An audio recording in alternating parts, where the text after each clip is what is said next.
My name is Camille Hart, and I'm 18. Some people grow up believing their parents are their safe place. I grew up believing my parents were a story I didn't get to be in. When my mom and dad talk about their early days, they make it sound like a movie, the kind with slow motion hallway walks and varsity jackets and everyone chanting their names like they were royalty. Prom king, prom queen, the couple that obviously would end up together. They had a map of the world taped to the wall of their dorm room, postcards they hadn't earned yet, dreams they hadn't paid for yet, plans that were loud enough to drown out reality. They were supposed to graduate, grab their diplomas, and disappear into airports and street markets and ancient ruins. They were supposed to taste freedom. And then I happened. I don't remember this part, obviously. I only know it because it was told around me in fragments. Like adults forget kids can still hear them when they whisper in kitchens. Mom found out she was pregnant while they were still in college. She was panicking. Dad was silent. And for a moment, just a moment, they leaned toward not keeping me. I've always wondered what it feels like to be a debate, to be a problem people solve. Their parents, my grandparents, shut that down fast. They insisted I had to be born. No discussion, no what if, no exit. But even with that decision made, my mom's life didn't bounce back. She couldn't handle the whispers, the stares, the gossip on campus once her body started showing. It wasn't just judgment. She described it like being trapped under a spotlight she never asked for. So she quit. She moved back in with her parents, and that's where I arrived, quietly, inconveniently, into a home that wasn't mine, into arms that didn't belong to my mother. My grandparents were over the moon. They treated me like I was sunlight, like I was a second chance. They fed me, rocked me, sang to me, kissed my forehead until I stopped crying. They built their lives around me in a way my parents never did. For a long time, I genuinely thought my mom was my older sister, because she barely acted like a mother. She was there, technically, in pictures, in the same house, but she moved through my childhood like I was furniture. Like I was background noise she didn't have the energy to silence properly. If I tugged her sleeve for attention, she'd react the same way you react to a bug landing on your skin, jerking away, irritated. "Stop!" she'd snap, or she'd stare right through me as if I'd never spoken. My dad was worse in a different way. Dad was a ghost. I knew I had a father somewhere out there, like a character in a book I hadn't read yet, but he was so absent that when someone mentioned him, it didn't even feel like they were talking about a real person, just a title, a concept. The strange part? My parents were still together. They weren't broken up. They stayed a couple, still their own love story, while I existed on the sidelines like an unwanted subplot. As a kid, I didn't have words for any of this. I just had that sinking feeling that something was wrong with me, that I was missing whatever ingredient other kids had, whatever made parents reach for them automatically. I clung to my grandparents instead. Both sides were good to me in their own ways. They took me places, watched cartoons with me, helped me with school. They didn't treat my existence like a punishment. By the time my dad finally graduated college, I was already toddling around, forming sentences, growing into a person too big to ignore. Maybe that's what did it. Maybe seeing me become real triggered guilt, or fear, or the sudden realization that he couldn't pretend forever. He started visiting on weekends. At first, I didn't even know who he was. I thought he was just another friend of my grandparents', some guy who showed up and brought awkward energy into the room. He'd pat my head like he was checking a box, smile like he didn't know where to put his hands, then leave again. My mom hated those visits. I'd hear her voice sharpen like a blade. "You're confusing her. Just leave her here." My grandparents pushed back. They wanted him to build something with me. They wanted him to own what he'd helped create. And little by little, I learned the truth. That weekend guy wasn't a family friend. He was my father. Not long after he got a job, things moved fast. He proposed. My mom said yes. They got their own place. And then came the idea that changed my life for good. Dad said we should be a proper family, that I should live with them. My mom didn't want it. She didn't even pretend. The argument wasn't hidden from me. It bled through walls, seeped under doors, turned the air sour. "I didn't sign up for this," she hissed one night, voice shaking with rage. Dad's answer was quieter, but colder. "We already did." My grandparents, older now, tired, worried, pushed hard. They wanted my parents to take responsibility before it was too late. So after endless back and forth, my parents agreed. I was 5 years old when I moved into their house. I remember standing in my grandparents' doorway with a small bag in my hand, feeling like my chest was filled with wet cement. My grandma smoothed my hair and tried to smile like she wasn't breaking inside. "You'll be okay," she whispered, like she was saying it to herself. My parents' home didn't feel like a home. It felt like a place you get sent when you've done something wrong. The first week, my mom said it plainly, like she wanted the words to bruise me into obedience. "You should feel lucky you're even here." Lucky, as if living with your parents was a charity project. If I spilled something, if I spoke too loudly, if I forgot to put a toy away, she'd narrow her eyes and say, "Keep it up and you can go back, or you can go somewhere else." I didn't know where somewhere else was. I just knew it sounded like being thrown away. Dad was barely present. He worked all day, came home late, and when he did come home, he moved like he was trying not to touch anything, including me. Once, I hovered near the couch while he watched TV, hoping he'd invite me closer. He didn't even look away from the screen. "I'm tired, Camille," he muttered. "Go to bed." I learned quickly. In that house, I wasn't a daughter. I was a responsibility that made them resent their own lives. At school, I watched other parents hug their kids at drop-off, kisses on foreheads, hands squeezing shoulders. "Have a great day, honey." No one ever said honey to me. If my homework wasn't done, my teacher would call home, and my mom would explode like it was an insult. "You're lazy," she'd spit the second I walked through the door. "Handle your own stuff. No one is going to hold your hand." I was 5, 6, 7, and I started doing homework alone the moment I got home because fear is a powerful tutor. I tried to become perfect, quiet, helpful, invisible in the ways she wanted, noticeable in the ways I hoped would soften her. But the softness never came. Sometimes my mom mocked me. My hair, my glasses, my body. She'd smirk like she enjoyed the damage. Once she laughed and said, "If I went to high school with you, I'd bully you." I stared at her, not understanding how a mother could say something like that and still call herself a mother. And then there was the milk. My grandparents always knew I had a milk allergy. They treated it like it mattered, because it did. But my mom refused to believe it. "Kids didn't have allergies like this back in my day," she scoffed. "You're just being dramatic." One afternoon, she set a glass of milk on the table and pointed at it like a command. "Drink it." I hesitated, my stomach already twisting with dread. "I can't. Grandma said—" "Drink it, Camille." Her voice wasn't loud. That was the scary part.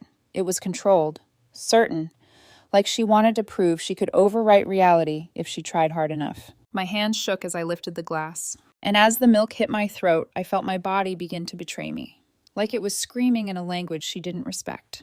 That day didn't just change my breathing, it changed the entire shape of my life. Because the next time my parents looked at me, it wouldn't be the same. Not because they suddenly loved me, but because, for the first time, the consequences of hating me were about to become impossible to ignore. The first thing I remember is the panic. Not the kind you see in movies, dramatic, clean, staged for the camera.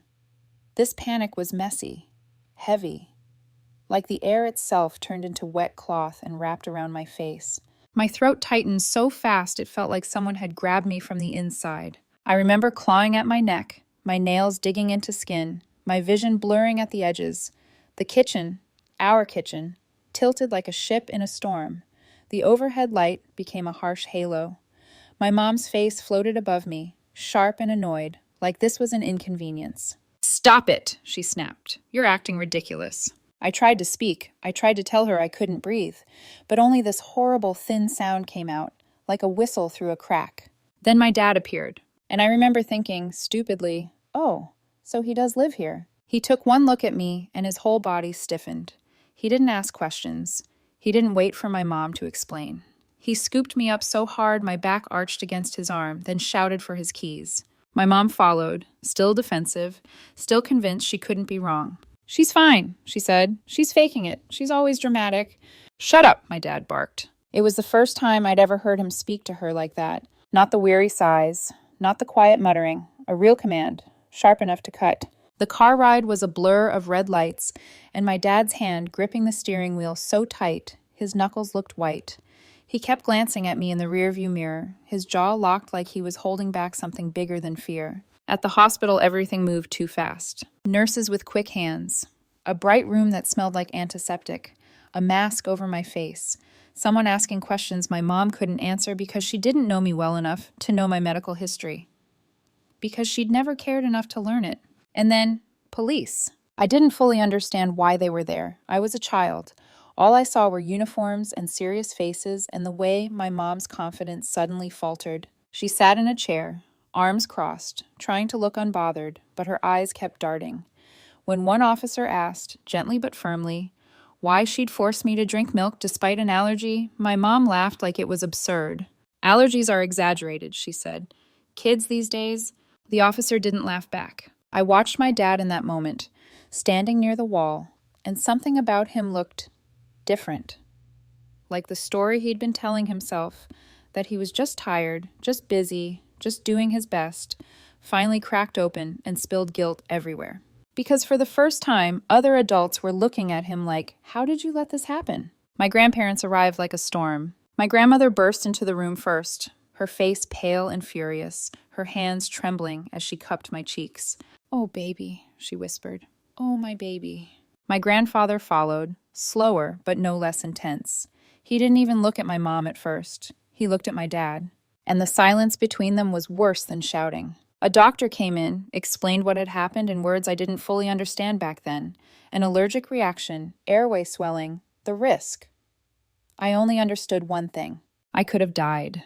That was when my mom finally started crying. Not soft, apologetic crying. Panicked crying. The kind that said, "I'm in trouble." The kind that needed everyone to know she didn't mean it, because intent mattered to her more than impact. My dad stepped toward her, and for a second I thought he would comfort her. Instead, he leaned down and hissed, so low I almost didn't hear it. "What is wrong with you?" My mom's mouth opened, like she had 1,000 excuses lined up, but nothing came out. The police didn't arrest her, at least not that day, but they made it clear, if something like this happened again, there would be consequences. Consequences that weren't just family consequences, not just grandparents lecturing, not just awkward holidays. Real consequences. After that, my mom never tried to force me to drink milk again. But here's the thing nobody warns you about. Sometimes people don't change because they finally understand you.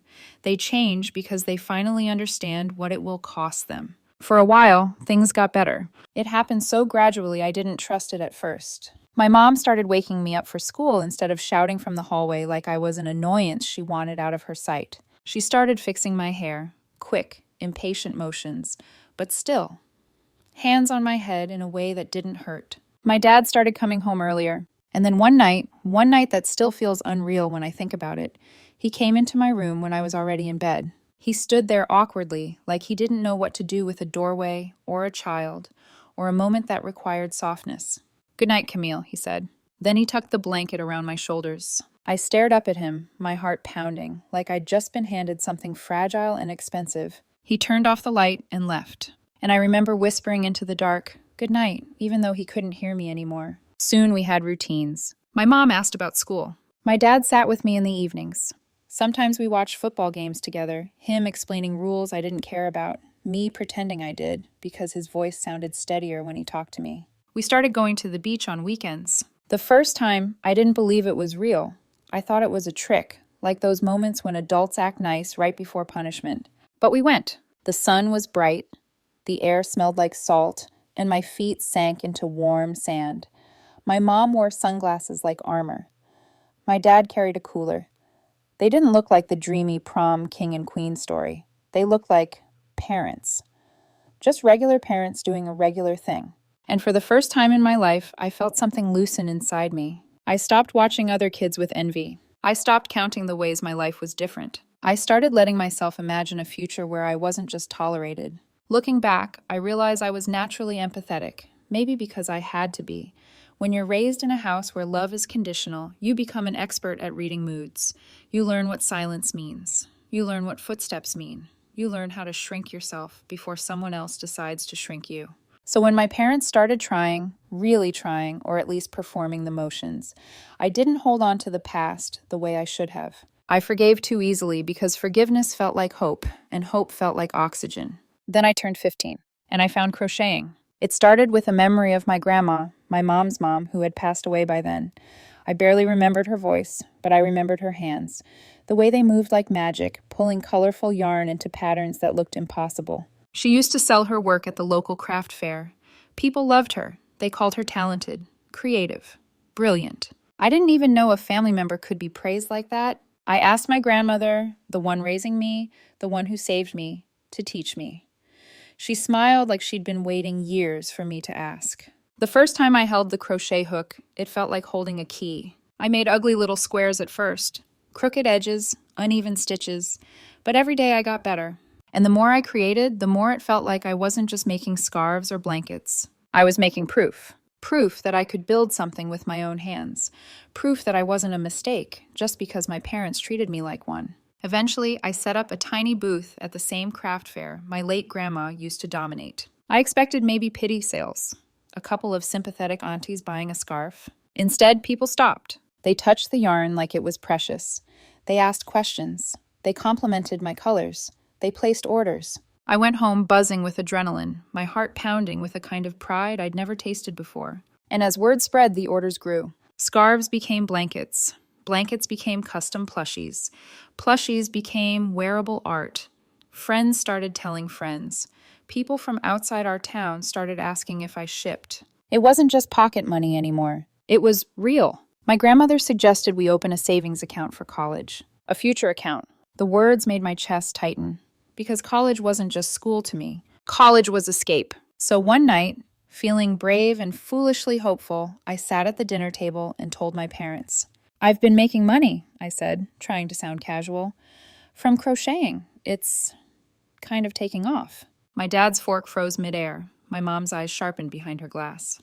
"How much?" she asked. I smiled, thinking she was impressed. I had no idea that the moment money entered the room, the fragile, better family illusion was about to die. Because my parents didn't hear success. They heard access. They heard control. And I watched in real time as something cold slid back over their faces, something I'd almost forgotten existed. My dad set his fork down slowly. "That little hobby?" he said. "You've been making money off that?" I nodded. "Yeah, and Grandma and she thinks I should save it for college." My mom leaned back in her chair, lips curling like she'd smelled something bad. "Save it?" she repeated. "With your grandmother?" The way she said your grandmother, like Grandma wasn't family, like she was an enemy, made my stomach drop. My dad's voice changed too, lower, harder. "So where is this money now?" "In an account," I said carefully. "It's safe. It's for my future." My dad's hand tightened around his glass. "You live under our roof," he said. "We feed you. We clothe you. That money should be in this house." My mom's eyes flicked over me like she was calculating. "And who gave you permission to start something like that?" she asked. I blinked. I didn't think I needed permission. It's just crochet." My dad's chair scraped the floor as he stood up. "You went behind our backs," he said. "Making money, making plans, acting like you don't need us." His voice rose on the last words, like needing them was the rule I had violated. My heart started to race. "Dad, it's for college," I tried again. "I'm not doing anything wrong." "You're wasting your time," he snapped. "I'm not busting my back at work so you can play with yarn and think you're some kind of businesswoman." My mom's laugh was sharp. "Exactly," she said. "This is childish." I stared at them, stunned. Just days ago, we'd been at the beach, laughing, eating ice cream, pretending we were normal. Now they were looking at me like I was a thief, like I'd stolen something that belonged to them. And then my dad said the words that shattered whatever trust I'd built. "If you don't hand over that money, I'll destroy every piece you've made." I felt my throat close. Not from milk, from betrayal. My hands clenched into fists under the table, nails biting into my palms. "You wouldn't," I whispered. My dad's eyes were flat. "Try me." And in that moment, I understood something I should have learned years ago. My parents hadn't changed. They'd just paused. They were still the same people who treated me like a burden. Only now, they saw a way to profit from me too. And the worst part?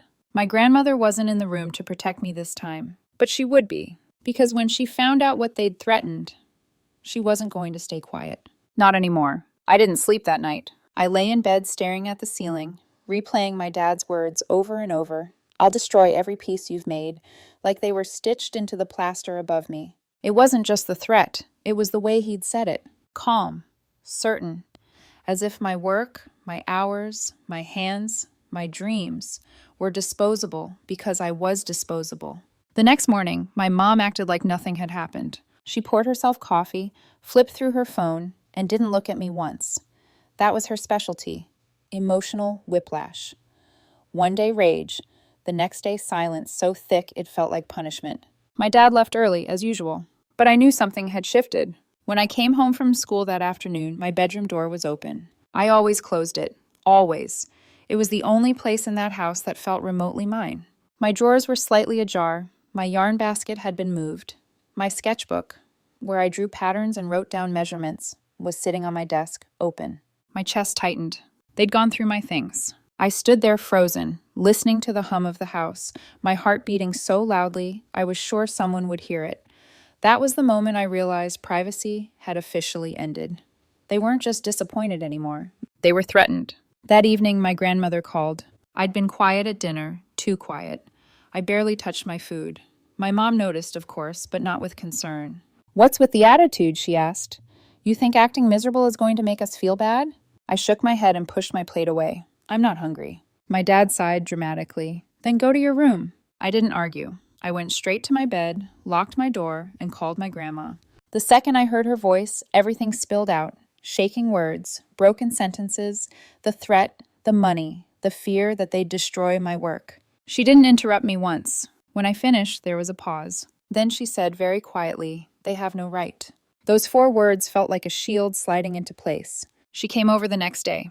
My parents didn't expect it. I could tell by the way my mom's posture stiffened when Grandma walked through the door, her smile tight and fake. "Is something wrong?" my mom asked, her voice dripping with politeness. "Yes," Grandma said, "there is." They sat at the dining table, the same table where my dad had threatened me, and my grandmother didn't waste time. "That money is Camille's," she said. "She earned it. You don't get to touch it." My dad scoffed. "She's a minor. Everything she has is our responsibility." "No," Grandma replied calmly. "Everything she has is something you barely paid attention to." My mom's eyes flashed. "You're turning her against us." "I'm protecting her," Grandma said. "Something you've never done." The argument escalated quickly. My dad demanded access to the account. My mom accused Grandma of manipulating me. They said college was their responsibility, therefore their decision. Grandma didn't raise her voice once. "If you try to take her money," she said, "you will lose her." My dad laughed bitterly. "You think she has a choice?" I felt sick hearing that. But Grandma looked straight at him and said, "She will." That night we made a plan. It wasn't dramatic, it wasn't heroic, it was quiet, careful, necessary. I would keep crocheting, but not at home. On weekends, I'd tell my parents I was staying at my best friend Lily's house. Lily was immediately on board. Her parents were too. They didn't ask invasive questions, they just said, "She's safe here." But I wasn't actually going to Lily's. I was going to my grandmother's house. We turned her spare room into a makeshift studio. A folding table, plastic bins for yarn, hooks lined up like tools instead of toys. Every stitch felt rebellious. Every finished piece felt like survival. Orders kept coming in. Word spread. I started experimenting. New textures, bold color combinations, wearable pieces instead of just scarves and blankets. People loved them. I loved them. I started posting on social media. Instagram first, then TikTok and Facebook. Short videos of my hands moving, before and after shots, behind-the-scenes clips. The response exploded. Likes turned into messages. Messages turned into commissions. And for the first time in my life, strangers believed in me more than my parents ever had. My grandma and I opened a joint account under her name to keep the money safe for college. I trusted her with my life. She never questioned how much I made, never demanded a cut. She just smiled and said, "You're building something real." At home, my parents grew suspicious. My mom started asking too many questions. "Why are you gone so often? Why are you always on your phone? Who are you talking to?"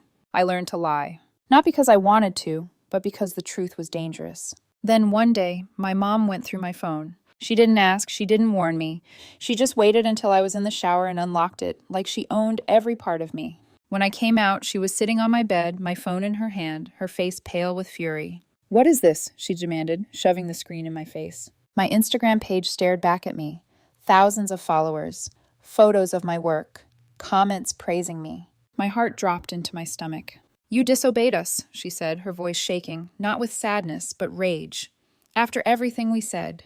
My dad appeared in the doorway, drawn by the noise. One look at the screen, and his expression darkened. "You've been lying to us," he said. I swallowed hard. I was protecting my future. My dad laughed, short and cruel. "You think you get to decide that?" The argument that followed was explosive. They yelled at me. They yelled at my grandma over speakerphone.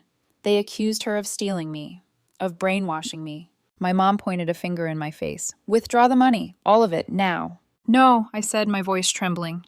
My dad slammed his hand on the wall. Then you delete this right now. He stood over me as I opened my Instagram account. I deactivated it instead of deleting it, my fingers moving carefully, my heart racing. I nodded and showed them the empty screen. My mom watched closely, too closely. "That's not enough," she said. "From now on, there will be rules." And that's when the real nightmare began. They took my phone at night. They restricted my internet from 9 a.m. to 4 p.m. and again from midnight to morning. They installed location tracking. They monitored my search history, every click, every word. If I searched for clothes, my mom questioned it. If I talked to friends too long, my dad interrogated me. I was allowed to go out with friends twice a week. No detours, no excuses. If I was late, they called everyone, me, my friends, their parents. Sometimes they let me see my grandma for a couple of hours after school, but crocheting with her was banned. "If we catch you," my mom warned, "you lose your phone and the internet and maybe more." I was 17 and trapped. I thought about running away almost every day, but I didn't because I had a plan. I asked to work part-time at a local cafe. To my surprise, they agreed. On one condition. "You give us 30% of everything you earn," my dad said. I agreed without arguing. Every week, I handed over 30%. The other 70, I gave to my grandma. For college, for freedom. They continued barging into my room whenever they wanted, reading my messages, checking my emails, demanding to know where I was, who I spoke to, what I thought. If I pushed back, they grounded me. If I resisted, they increased their cut. So I stopped resisting. I focused on school. I studied like my life depended on it, because it did. The night before my 18th birthday, I packed quietly. I left behind anything they'd bought me. Clothes, old devices, anything they could claim ownership over. I wiped my phone clean. I didn't cry. I just waited. At dawn, my grandmother pulled into the driveway. My parents stood in the doorway, stunned, as I walked past them with a small bag. "You can't do this," my mom shouted. "I'm 18, I said calmly. "I can."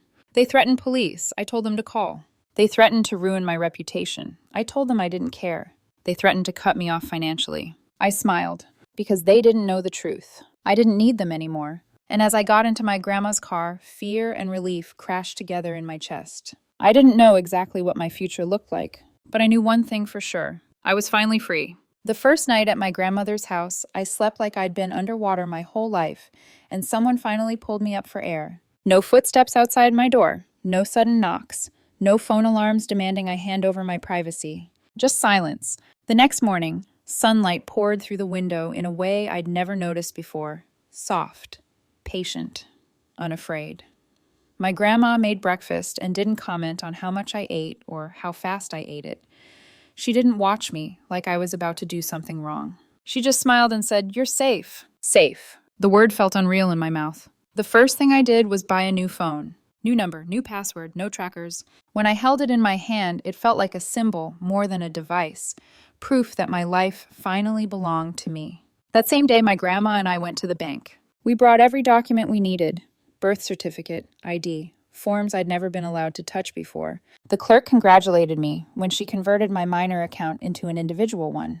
"Here's your card," she said, sliding it across the counter. My name was printed on it. No one else's. I walked out of that bank shaking, not from fear, but from something dangerously close to joy. That night, I reactivated my Instagram account. Orders flooded back in like they'd been waiting for me. My grandma cleared out a corner of her house for me, a real workspace this time.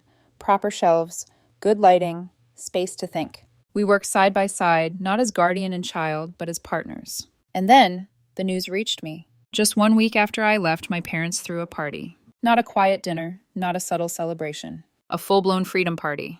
They invited friends, specifically child-free couples. They posted photos online of them laughing, drinking, toasting to their new chapter. The caption someone sent me still burns in my memory. Finally living for us. The implication was clear. I had been the thing stopping them. For a moment, the news knocked the wind out of me. No matter how badly they'd treated me, some small, foolish part of me still hoped my absence would hurt them. It didn't. They were celebrating it. My grandma saw my face crumble and pulled me into a hug so tight I couldn't breathe. "Let them," she said softly. "That tells you everything you need to know." And she was right. Around the same time, my dad's parents reached out. They'd been traveling for years in their RV, mostly out of touch. When they finally heard what my parents had done, celebrating my departure, abusing me, controlling me, they were horrified. They called me immediately. We talked for hours. I told them everything. Every rule, every threat. Every night I cried silently in my room. They kept apologizing for not being there, for assuming my parents had changed when I moved in with them. We failed you, my grandfather said. But the difference between them and my parents was simple. They took responsibility. They didn't defend themselves. They didn't make excuses. They acted. They spoke to relatives, family friends, anyone who would listen. And slowly something incredible happened. People believed me. Calls started coming in. Messages of support, apologies for not noticing sooner. Offers to help. Some even offered money, but I declined. Instead, I asked them to share my crochet business. And they did. Orders increased. Exposure grew. What had started as survival turned into momentum. Then the email came. I'd been accepted into my dream college. Full scholarship. I sat on my bed and cried, not quiet tears, but deep, shaking ones that felt like years of fear leaving my body all at once. College meant escape in the most permanent way. It meant distance. My dad's parents gifted me their old car, a little beat up, but reliable. So you can always come back to your grandma, they said. A week later, something unexpected happened. A friend of mine, who worked for a small local newspaper, reached out. Camille, she said, would you be open to an interview? Your business, your story. It's inspiring. I hesitated.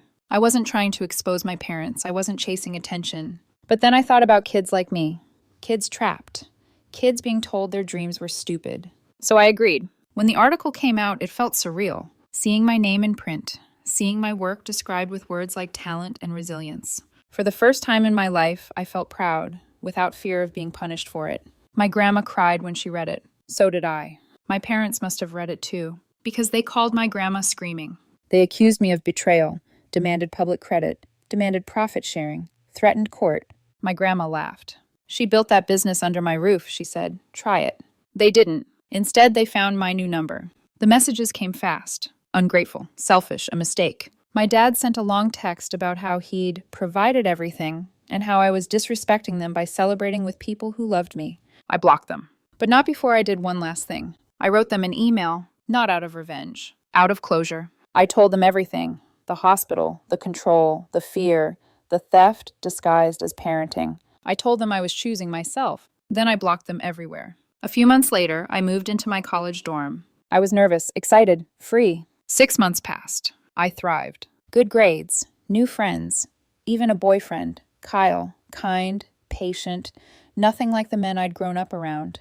My business kept growing. My grandma and I worked together every weekend. And my parents? They sold everything and left the country. No apology, no goodbye. Just gone. And you know what? I was okay. Because family isn't who gave birth to you. It's who never made you feel like surviving was something you had to earn. By the time I realized 6 months had passed, it felt like a different lifetime had slipped by. College had a rhythm I wasn't used to. Late nights studying in common rooms, coffee-fueled mornings, laughter echoing down hallways that didn't feel threatening. No one monitored my location. No one demanded explanations for my silence. No one punished me for resting. For the first time, I wasn't bracing myself for impact. I was living. My grades were good. Not effortless, but earned. I pushed myself hard because I wanted this future to stick. Crocheting didn't disappear when college started. If anything, it grew stronger. My classmates loved my work. Some wore my pieces to parties. Others ordered gifts for friends back home. My dorm room slowly filled with yarn again. Bright colors, soft textures, familiar comfort. Every weekend, I drove back to my grandmother's house. That little makeshift studio had evolved into something real. Shelves lined the walls. Orders were tracked neatly. Packages went out almost every day. My grandma would sit nearby with her tea, watching me work, smiling like she was witnessing a prophecy finally fulfilled. You know, she said once, they tried to bury you. I looked up from my hook. What? She smiled gently. They didn't realize you were a seed. That sentence stayed with me. Kyle entered my life quietly. No fireworks, no chaos, no intensity disguised as passion. Just consistency. We met through friends, started studying together, then talking, then laughing. He listened, really listened. When I told him about my parents, he didn't interrupt or minimize it. He just said, that wasn't love, and I'm sorry you grew up thinking it was. Dating him felt strange at first. Being treated with kindness without having to earn it felt suspicious, like it might be taken away at any moment. But it wasn't. and slowly my body stopped flinching. As for my parents, news reached me in fragments. Relatives told me they'd received too much backlash, too many questions, too much judgment.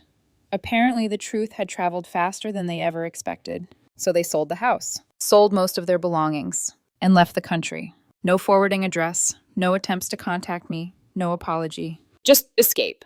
When I heard, I sat quietly for a long time. I didn't feel victorious. I didn't feel angry. I felt finished. I realized something important then.